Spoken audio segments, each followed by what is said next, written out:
नमः पार्वती पतये हर हर महादेव।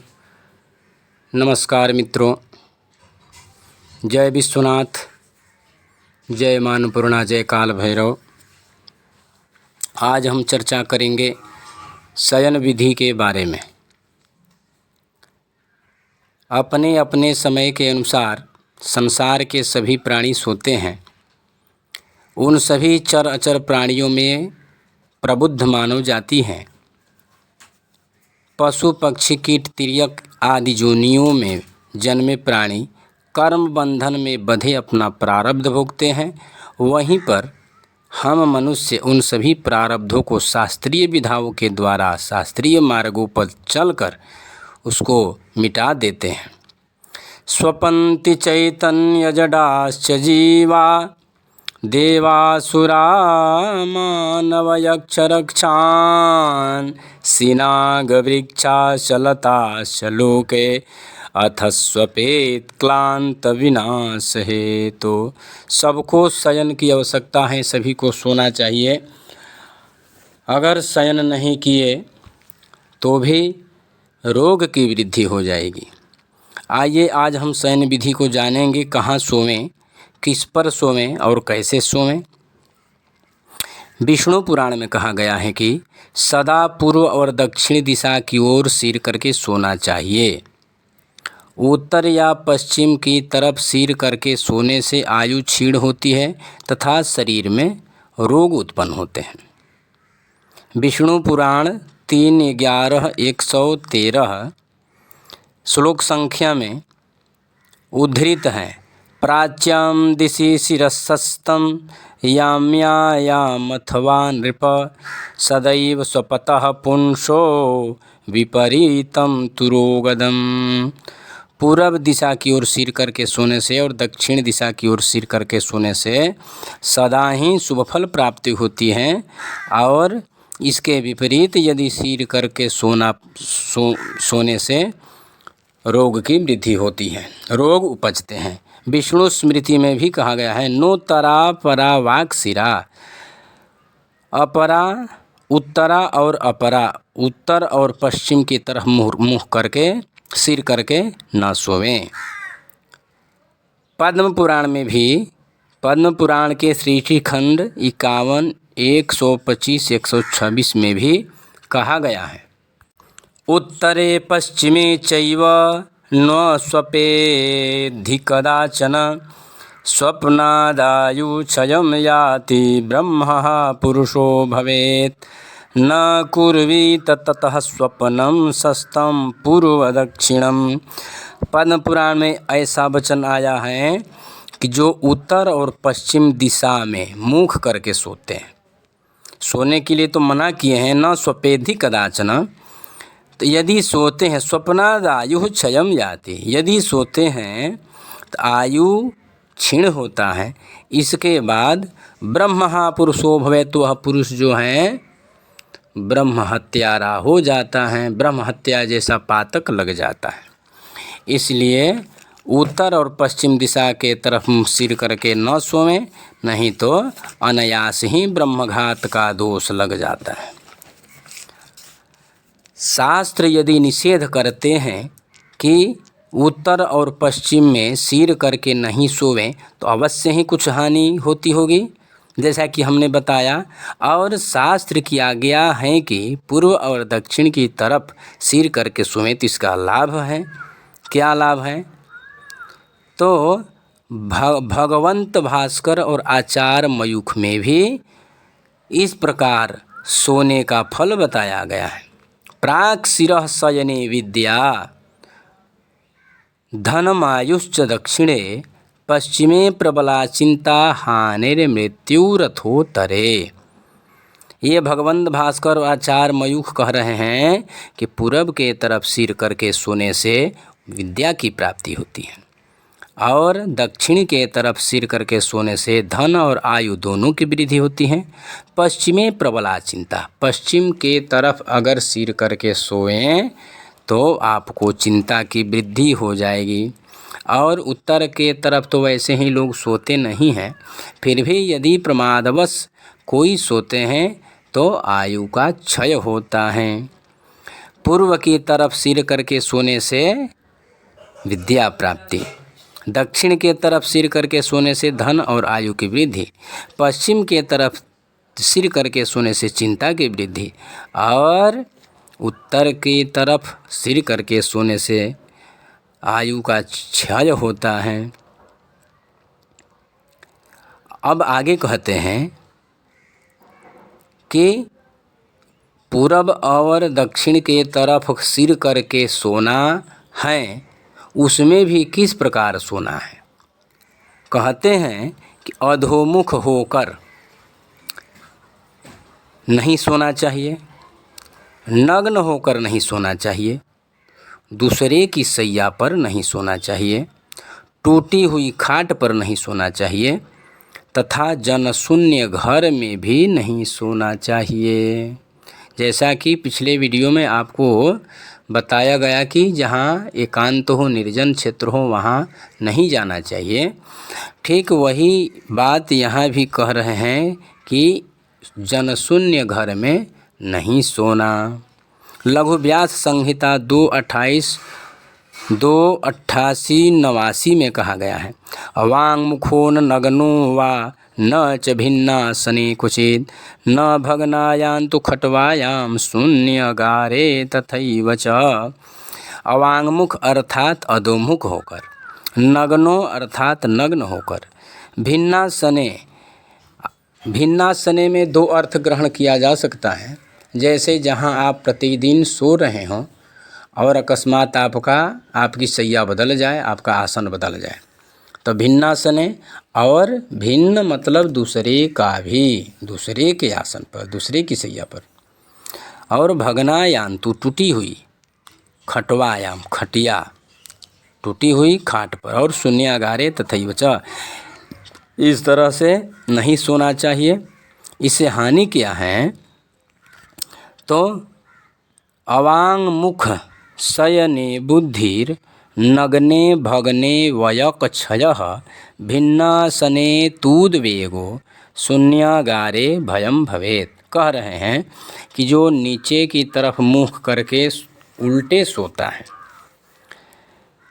तो अधोमुख करके सोने वाले की बुद्धि भ्रष्ट हो जाती है, बुद्धि का ह्रास हो जाता है, बुद्धि विनाश की ओर गतिमान हो जाती है। और नग्ने भग्ने वयकक्षयः, नग्न सोना और टूटी हुई खटिया पर सोने से वयक्षय आयु की हानि होती है। भिन्नासने तूद्वेगो, दूसरे के सैया पर सोने से उद्वेग बढ़ता है, शांति नहीं मिलती, शांति भंग हो जाता है। और शून्यागारे भयम भवेत्, शून्यागार में सोने से हृदय में भय आक्रांत कर देता है, भय की वृद्धि हो जाती है, वह भयाक्रांत रहने लगते हैं। अब आगे कहते हैं कि किस सैया पर शयन करें, किस सैया पर शयन न करें। तो कहते हैं कि जो शैया छोटी हो उस पर न सोवें, अर्थात जो शैया विशाल न हो, बड़ी न हो, पूरा शरीर जिसपे सो पाना कठिनता हो रही हो, जिस शैया पर सोने में कठिनता हो रही हो, छोटी हो, उस शैया पर न सोवें। टूटी हुई खटवा पर न सोएं, ऊबड़ खाबड़ ऊंच नीच, ऊंचे नीचे सैया पर, जो ऊंचे नीचे हों, जिसके ऊबड़ खाबड़ सदृश हो, ऐसी सैया पर न सोवें। जिस सैया पर प्रस्तरण न डाले गए हों, बिछावन न हो, तथा बिछाए गए हों तो वह बिछावन प्रस्तरण गंदा हो, मलिन हो, तथा उस सैया में चींटी कीट खटमल आदि हो, कीट आदि हो, तो उस सैया पर न सोवें। जिस सैया पर प्रस्तरण बिछावन न डाले गए हो ऐसी सैया पर भी न सोएं। विष्णु पुराण 3:11-112 में देखें तो लिखा है, न विशालाम न वै भगनाम न समाम मलिनाम न च जंतुमयी शय्याम अधिष्ठेदनास्त्रिताम। जो हमने पूर्व में कहा उसी का यह प्रमाणिक श्लोक है। न विशालाम, जो बड़ी न हो, भरपूर शरीर की सुविधा के अनुसार न बन पा रही हो ऐसी शैया पर न सोएं। कैसी शैया पर सोएं? तो जिस शैया पर हमारा शरीर सुखपूर्वक रह सके, बन पाए, और जो टूटी फूटी न हो, जो बहुत बड़ी और बहुत छोटी भी न हो, समान हो, मलिन जिसके प्रस्तरण न हो, जिस शैया में किसी प्रकार के जंतु न हो, जिस शैया पर बिछावन न बिछाए गए ऐसी शैया पर न सोएं। फिर आगे कहते हैं कि टूटी खाट पर न सोएं तथा बिना बिछाए हुए पर भी न सोएं। महाभारत अनुशासन पर्व 104 और 49 में बताते हैं कि न भग्ने नाव शीर्णे च शयने प्रस्वपीत च। टूटी हुई खाट पर न सोएं तथा बिना बिछाए हुए शैया पर न सोएं। आगे कहते हैं, बांस या पलाश की लकड़ी पर कभी नहीं सोना चाहिए। यहाँ कूर्म पुराण का वचन हम उद्धृत करेंगे। कूर्म पुराण उत्तरार्ध 19-29 कहते हैं, नानुवंशम न पालाशो शयनम वा कदाचन। बांस या पलाश की लकड़ी पर कभी नहीं सोएं। क्यों? तो यदि चेत शयनम जातम पुत्र शोको भवेत सदा। यदि प्रमाद या जानकर, ज्ञात में या अज्ञात में, यदि बांस की मचान, बांस की सैया हो और पलाश की सैया हो, चौकी, पलंग इत्यादि, पलाश के लकड़ी की खटवा हो, बांस की खटिया हो, तो इस पे न सोएं। सोने पर पुत्र शोको भवेत सदा, पुत्र शोक प्राप्त होगा। अब पुत्र शोक में कुछ भी ग्रहण कर सकते हैं जिससे पुत्र का शोक हो, पुत्र के प्रति शोक अभिव्यक्त हो हृदय में, पुत्र पीड़ा हो, पुत्र मूर्ख हो, पुत्र अल्पायु हो, पुत्र अशिक्षित हो, पुत्र असंस्कारी हो, पुत्र कुसंगी हो, इस तरह के जो हैं पुत्र शोक जैसे आपको प्राप्त हो वैसा पुत्र शोक प्राप्त होगा। अब सुश्रुत संहिता में कहा गया है कि जो सिर नीचा करके सोते हैं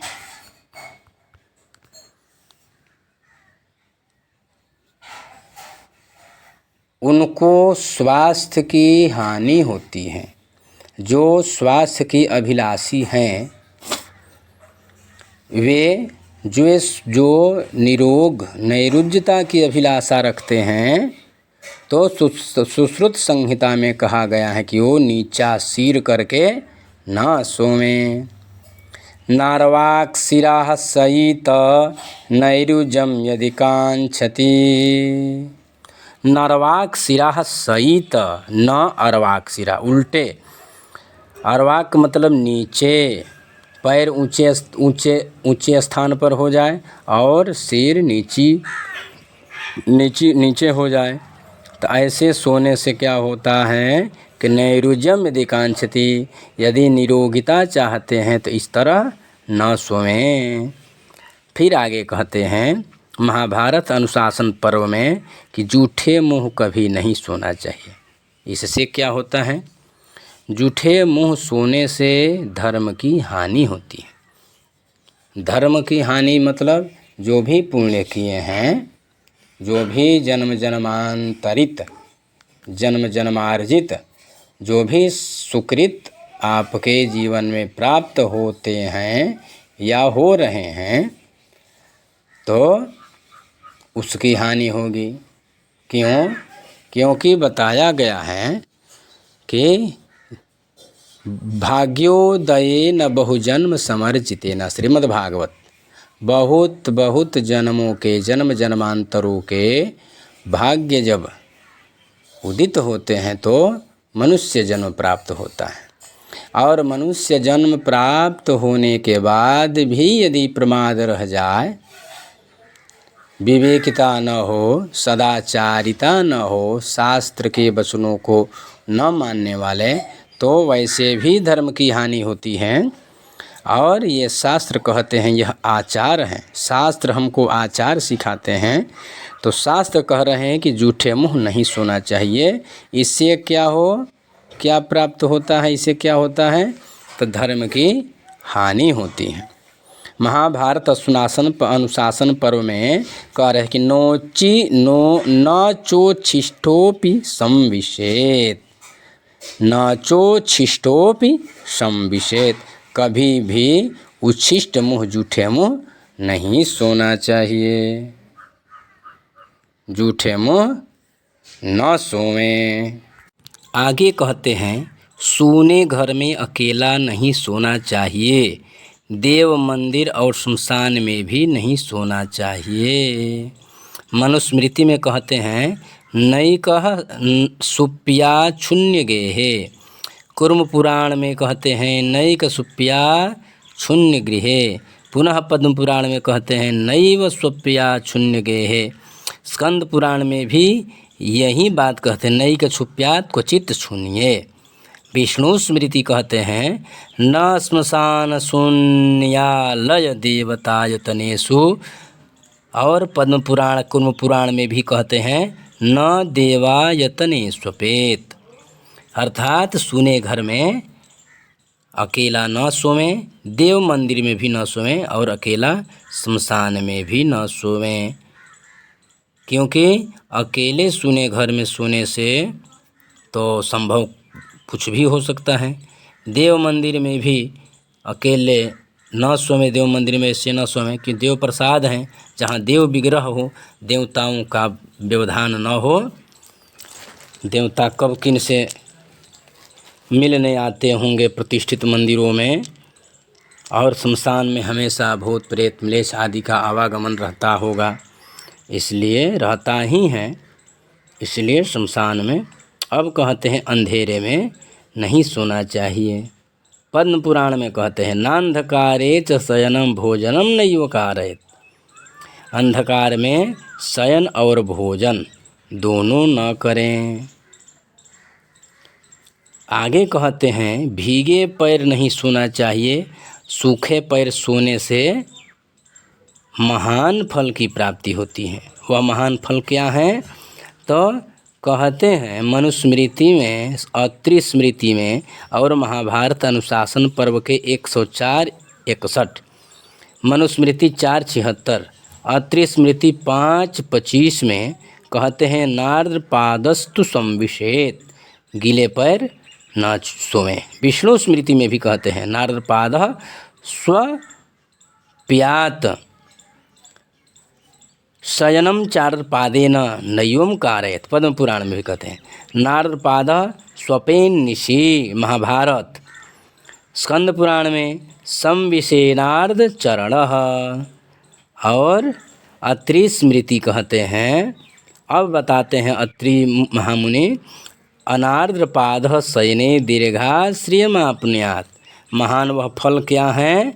तो सूखे पैर सोने से लक्ष्मी की प्राप्ति होती है। ये लक्ष्मी क्या है? ये अष्ट लक्ष्मी है, भाग्य लक्ष्मी, धन लक्ष्मी, गज लक्ष्मी आदि करके जो लक्ष्मियां हैं, इस तरह से ये लक्ष्मी हैं। सूखे पैर सोने से महान फल की प्राप्ति में ये लक्ष्मी को बताते हैं। इस तरह से हमारे शास्त्र हमें शुभ शुभ आचरण सिखाते हैं, जिससे हमारा कल्याण हो। अब कहते हैं आगे कि निद्रा के समय मुख में तांबुल, सैया से स्त्री, ललाट से तिलक और सिर से पुष्प का त्याग कर देना चाहिए। निद्रा के समय मुख से तांबुल, सैया से स्त्री, ललाट से तिलक और सिर से पुष्प का त्याग कर देना चाहिए। रात्रि में पगड़ी बांध कर नहीं सोना चाहिए।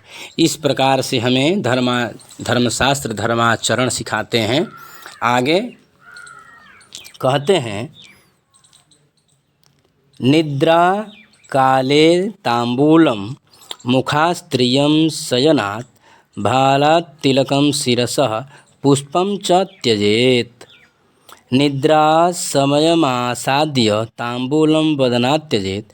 पर्यंकात् प्रमदाभालात् पुंडम पुष्पाणि मस्तकात्। यह भगवंत भास्कर और आचार्य मयूख का वचन है। धर्म सिंधु में भी लिखा गया है कि सोते समय मुख से तांबुल त्याग दें और निद्रा के समय स्त्रियम शयनात्, सोते समय स्त्री का त्याग दें निद्रा के समय, और निद्रा के समय ललाट से तिलक को विसर्जित कर दें और केश अलंकरण आदि पुष्पमाला आदि जो हैं माला आदि भी उतार कर निद्रा का लाभ लें। निद्रा के समय ये सब उचित नहीं। निद्रा के समय शरीर मृत प्राय मृत अवस्था जैसा अशुद्ध हो जाता है, तो उस अशुद्धि अवस्था में ये सब निषेध किए गए हैं। कहीं मुख में तांबुल हो, कहीं मुख में पीक भर जाए, कहीं श्वास रुक जाए, तो ये सब शास्त्र में बताए गए हैं कि इस तरह से आचरण न करें। आगे भी कहते हैं कि रात्रि में पगड़ी बांध कर नहीं सोना चाहिए। अवगुंठया शिरो रात्रु न सहित कदाचन। सिर में पगड़ी बांध कर भी नहीं सोना चाहिए। यह विष्णु धर्मोत्तर पुराण में ऐसा कहा गया है। इस तरह से आज का यह भाग संपन्न हुआ। नमः पार्वती पतये हर हर महादेव।